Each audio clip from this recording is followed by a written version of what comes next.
Welcome to another tutorial by the Pendleton Public Library.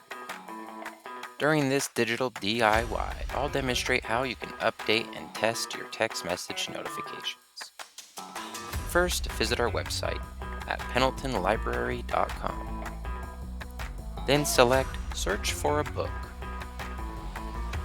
Click on the My Account icon. Next, you'll log in using your library card barcode number and PIN. Now that you're logged into your account, go ahead and scroll on down. We're going to select Preferences and then Notifications.